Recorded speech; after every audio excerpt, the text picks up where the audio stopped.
Hello, and welcome to the third episode of Edwolf Talks Trains. Tonight, I will be talking to you about trams and light rail. To begin with, what is a tram, I hear you ask? A tram, or a streetcar, as our American friends would call them, is a vehicle that runs on its own set of rails through the street. And what is light rail, I hear you ask?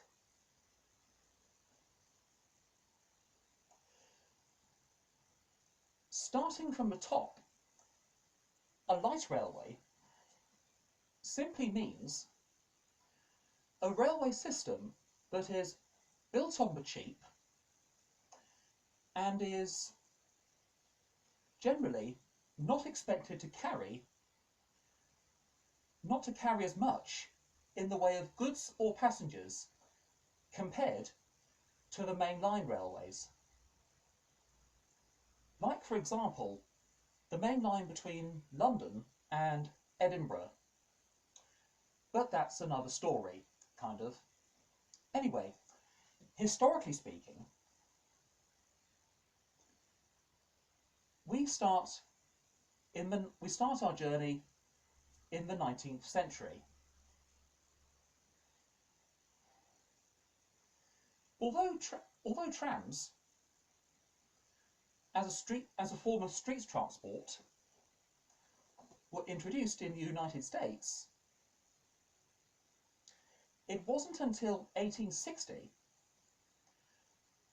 when Birkenhead became the first city in Britain to benefit from trams. As you might expect, the streets of any town and city in those days would have been alive with horse traffic, whether it be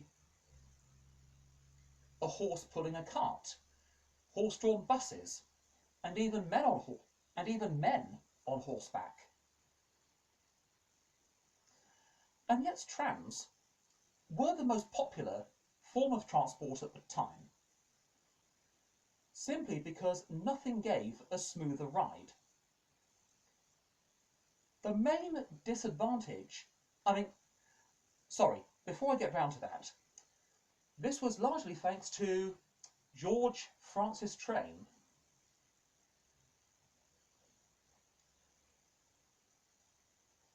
who built this system in Birkenhead. And in case you don't know, Birkenhead is just on the other side of the River Mersey from Liverpool.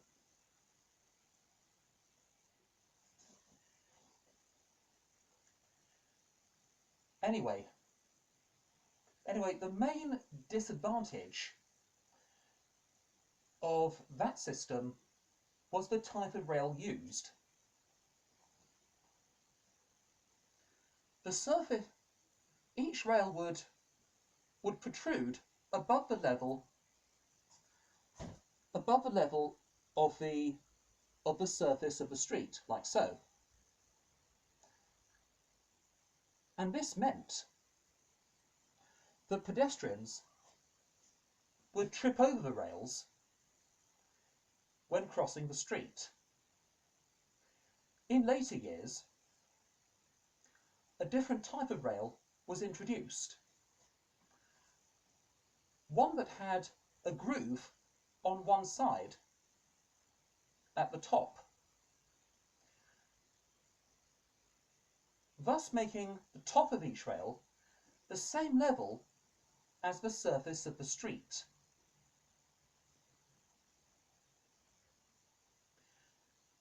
And from then on, no one tripped over it.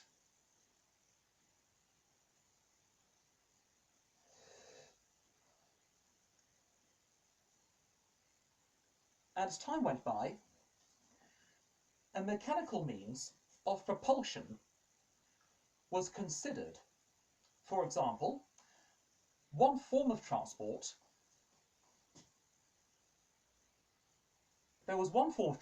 beg your pardon, that had disappeared almost as soon as it emerged, and that was the steam tram. Steam trams were nothing more than locomotives that each pulled a passenger trailer, as would a horse. They proved unpopular simply because of the noise and smoke they would make in the streets.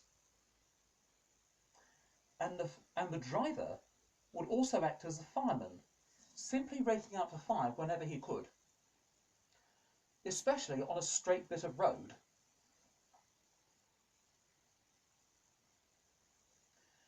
And by the outbreak of World War I, there wasn't a single steam tram left on Britain's streets, thus giving way to electric trams completely. Speaking of electric trams, the seaside town of Blackpool, which is on the west coast by the way, and the Isle of Man, both led the way in tramway technology. In other words, they had built some of the first electric tramways in the world. The system in Blackpool being the oldest, having been inaugurated in 1885.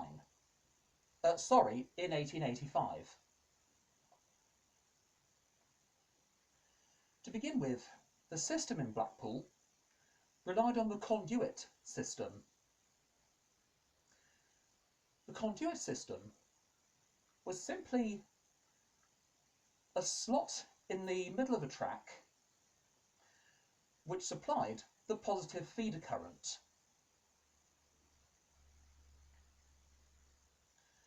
But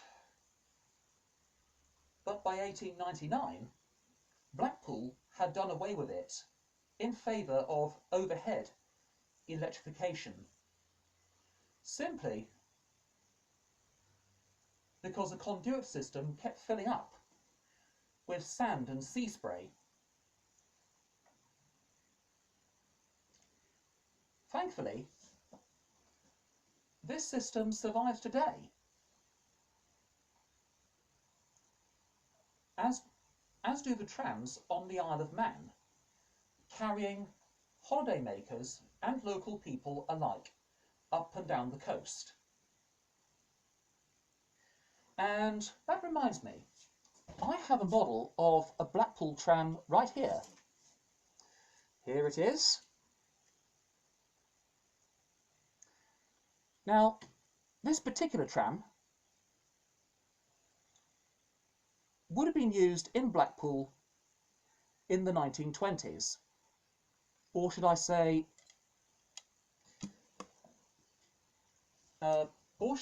prior to the introduction of a new fleet of trams in Blackpool in the 1930s. The latter might look modern now, but at the time they were introduced, over 90 years ago, they looked like Flash-Gordon rocket ships trundling up and down the promenade in Blackpool. And even they have been replaced by more modern trams in recent times.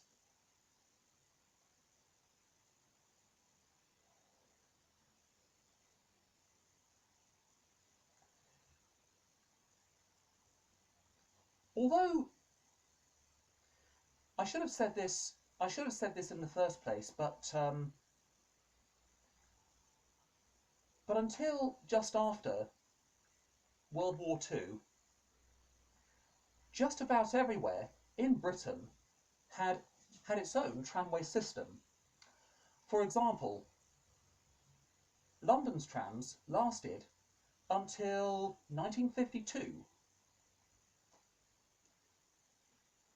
thus giving way to buses. And as you might expect, Blackpool and the Isle of Man are both immune to this.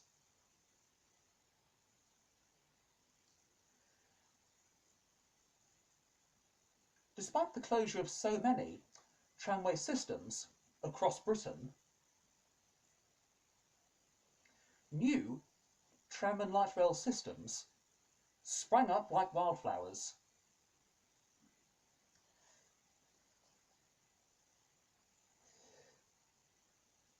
Examples are as follows. 1987 saw the opening of a new light rail system in the shape of the Docklands Light Railway. This materialised at about the same time as the redevelopment programme of London's Docklands,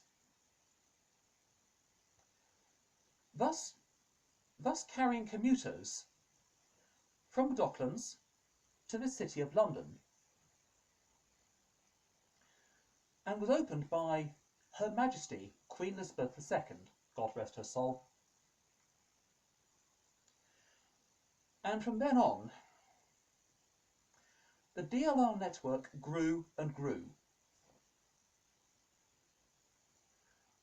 1992 saw the reintroduction of trams to Manchester in the shape of the Metrolink.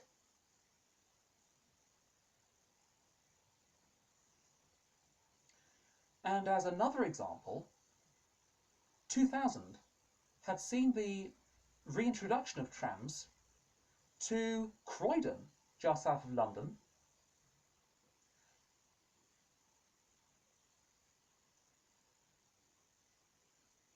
the latter covers not only the centre of Croydon, but also such other places as Wimbledon and Beckenham Junction. And I hope you've enjoyed tonight's episode, and if you wish to ask questions, leave feedback, etc., please do so in the comments below. See you soon!